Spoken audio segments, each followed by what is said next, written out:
এই মঞ্চে যারা বসে আছেন তারা সকলেই আমার নেতা ছিলেন এবং আছেন, এবং আমি তাদের সবাইকেই শ্রদ্ধা করি, সম্মান করি। এর বাইরেও সামনে আমাদের কাশেম ভাই বসে আছেন। আপনাদের সকলের সঙ্গে আমার দীর্ঘদিনের সম্পর্ক একজন রাজনৈতিক কর্মী হিসাবে আমার জন্য কিছুটা অস্বস্তিকর যে মন্ত্রিত্বের দায়িত্ব পালন করার কারণে খুব যান্ত্রিক কারণেই অতিথির দায়িত্ব পালন করতে হচ্ছে, কিন্তু আপনাদের পরিচিত একজন সহকর্মী হিসাবে উপস্থিতিটাই আমার জন্য অনেক বেশি সম্মানজনক। এত দীর্ঘ আলোচনা হয়েছে যে আমি আর আলোচনা বাড়াতে চাই না। বিশেষ করে মাওলা ভাইয়ের কাছ থেকে আমরা অনেক কিছু শেখার চেষ্টা করি। তিনি যখন কথা বলেন তিনি ইতিহাসের একজন আমাদের দেখা মতে জীবন্ত সাক্ষী, ৭৯-এর গণঅভ্যুত্থানের একজন অন্যতম সংগঠক। এই দেশের স্বাধীনতা যুদ্ধের সময় হাতে গোনা যে কয়জনকে পাকিস্তান সরকার কারাগারে বন্দী করে রেখেছিল তার মধ্যে একজন মাওলা ভাই। ফলে তার মধ্যে একজন গুণী, জ্ঞানী, একজন বিদ্বান ব্যক্তি যখন ইতিহাস নিজের অভিজ্ঞতা থেকে তুলে ধরেন তার মধ্যে একটা অন্যরকম তথ্য এবং জ্ঞান পাওয়া যায়। মরহুম মশিউর রহমান জাদু মিয়া সম্পর্কে অনেক কিছুই বলার আছে, তা আমি শুধু একটা বিষয়ের উপরে আপনাদের মনোযোগকে কেন্দ্রীভূত করার চেষ্টা করব। মহান মুক্তিযুদ্ধের পরে, স্বাধীনতা যুদ্ধের পরে এবং 1975-এ রক্তাক্ত পরিবর্তনের মধ্য দিয়ে মুজিবী দুঃশাসনের পরিসমাপ্তি ঘটা পর্যন্ত এই সময়টাতে বাংলাদেশে কি পরিস্থিতি ছিল তা আমরা জানি। বিশেষ করে ৭৫ পরবর্তী সময় যে রাজনৈতিক শূন্যতা তৈরি হয়েছিল, সংকট তৈরি হয়েছিল, বাংলাদেশের প্রায় প্রত্যেকটি রাজনৈতিক ধারাই একটা কিংকর্তব্য বিমূঢ়তার মধ্যেই পড়েছিল। পাকিস্তান অর্জন করার পর থেকেই এই দেশের মানুষ শেরেবাংলা একে ফজলুল হকের কৃষক পূজা পার্টির প্রয়োজনীয়তা ফুরিয়ে যেতে দেখেছে, কেননা জমিদারি প্রথা বিলুপ্ত হয়ে গিয়েছিল। যে জমিদারদের বিরুদ্ধে কৃষক পূজার স্বার্থ রক্ষা করার জন্য এই পার্টি জন্ম হয়েছিল, তার প্রয়োজনীয়তা ফুরিয়ে যাওয়ার কারণে শেরেবাংলার নাম পরিচিত থাকলেও শেরেবাংলার রাজনীতি অপ্রাসঙ্গিক হয়ে পড়েছিল। পাকিস্তান কায়েম হওয়ার পরে যখন মুসলমানরা তাদের স্বতন্ত্র রাষ্ট্র পেয়ে গেল, তখন মুসলিম লীগের রাজনীতিও অত্যন্ত বৈজ্ঞানিক কারণেই অপ্রাসঙ্গিক হতে হতে হতে হতে ৫৪-তে নিঃশেষ হয়ে গেল।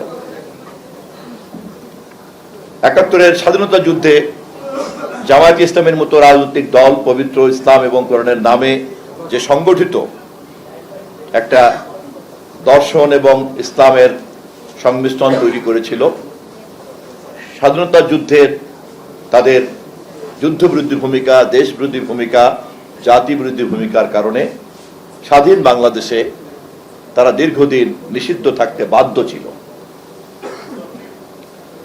মুজিবী দুঃশাসনের প্রতিক্রিয়াতে তৎকালীন সময়কার রাজনীতিতে জাতীয় সমাজতান্ত্রিক দলের একটা প্রতিক্রিয়াধর্মী উত্থান এবং মস্কোপন্থী, পিকিংপন্থী বলে পরিচিত রাজনীতির প্রচলিত যে চর্চা,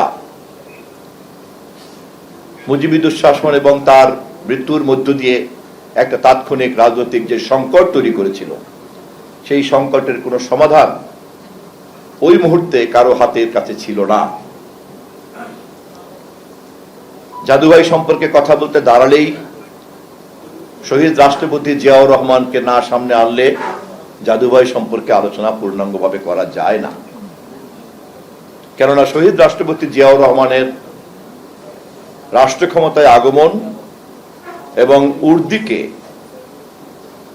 রাজনৈতিক পোশাকে রূপান্তরের যে একটা স্বাভাবিক প্রক্রিয়া, এবং এর মধ্য দিয়েই পরবর্তীকালে বাংলাদেশি জাতীয়তাবাদের দর্শনের যে প্রবক্তা তিনি হয়েছিলেন, এবং এই মুহূর্তেও বাংলাদেশের জনপ্রিয় রাজনৈতিক দল, ক্ষমতাসীন দল হিসাবে বাংলাদেশ জাতীয়তাবাদী দলের যে অবস্থান, সেই দলের যে তিনি একজন প্রতিষ্ঠাতা এবং নেতায় পরিণত হয়েছিলেন, এই একজন সামরিক কর্মকর্তা, একজন মুক্তিযোদ্ধা, একজন ক্যান্টনমেন্টের মনোজগতের বাসিন্দা, এভাবে জননন্দিত নায়ক হওয়ার যে প্রক্রিয়া, এই প্রক্রিয়াটিকে অত্যন্ত ধাত্রীর মতো সম্পন্ন করতে সহযোগিতা করেছিলেন যেই নেতা, তিনি হচ্ছেন মশিউর রহমান জাদু মিয়া। এ কারণেই শহীদ জিয়াউর রহমানের রাজনৈতিক নেতায় রূপান্তরিত হওয়ার প্রক্রিয়ার মধ্যেই নিহিত আছে মশিউর রহমান জাদু মিয়ার রাজনৈতিক কৃতিত্ব। আজও বাংলাদেশে শহীদ জিয়াউর রহমানের রাজনৈতিক দল, তার দর্শন, তার চিন্তা, তার আদর্শ এবং তার রাষ্ট্রনায়ক সুলভ সকল তৎপরতার ধারাবাহিকতাতে বেগম খালেদা জিয়ার জনপ্রিয় শাসনামল এবং তার বিরোধী দলের নেত্রীর দায়িত্বশীল ভূমিকা, এবং এই মুহূর্তে আমাদের মাননীয় প্রধানমন্ত্রী বিরোধী দলের ভূমিকা এবং প্রধানমন্ত্রীর যে দায়িত্ব তিনি পালন করছেন গত কয়েক মাস যাবৎ, এই সকল কিছুই প্রমাণ করে যে সেই দিন শহীদ জিয়াউর রহমানের মতো একজন সামরিক কর্মকর্তা যদি অত্যন্ত সঠিক প্রক্রিয়ার মধ্য দিয়ে রাজনৈতিক নেতায় রূপান্তরিত না হতেন, তাহলে এই ধারাবাহিকতা কিন্তু বজায় থাকতো না। এবং এই কথা যখন বলছি, তখন বাংলাদেশে যে রাজনৈতিক, সামাজিক, অর্থনৈতিক পরিস্থিতির উপরে দাঁড়িয়ে ভবিষ্যৎকে নিয়ে আমরা স্বপ্ন দেখছি বা কথা বলছি, এই পরিবেশও কিন্তু আমরা পেতাম না।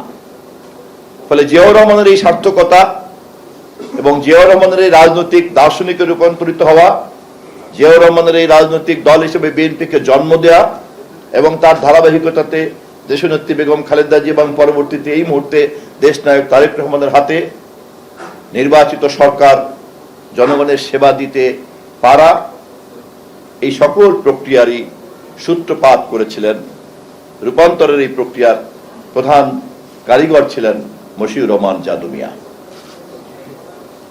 তৎকালীন সময়কার অন্যান্য নেতারা যে চিন্তাই করেন, যত ভালো চিন্তা তারা করেন না কেন, সেই চিন্তার মধ্যে সমসাময়িক কালের দুঃশাসনের বিরুদ্ধে প্রতিবাদ ছিল, কিন্তু ভবিষ্যৎ গতিপথ নির্ধারণের যে দূরদর্শিতা, তা কিন্তু মশিউর রহমান জাদু মিয়া ছাড়া আর কারো মধ্যেই প্রতিফলিত হয় নাই। এবং এই দূরদর্শিতা ছিল বলেই কিন্তু দ্বিধাহীন চিত্তে একজন সামরিক কর্মকর্তাকে রাজনৈতিক নেতায় রূপান্তরিত করার দায়িত্ব তিনি গ্রহণ করেছিলেন এবং তিনি তা পেরেছিলেন, তা এই মুহূর্তেও প্রমাণিত। আমি জাদু ভাইয়ের 102তম জন্মবার্ষিকীতে তাকে স্মরণ করতে গিয়ে আমি তার এই দিকটিকেই আলোকিত করে বা আপনাদের সামনে তুলে ধরে আমার সংক্ষিপ্ত বক্তব্য শেষ করছি এবং তার প্রতি গভীর শ্রদ্ধা ব্যক্ত করছি। ধন্যবাদ সবাইকে।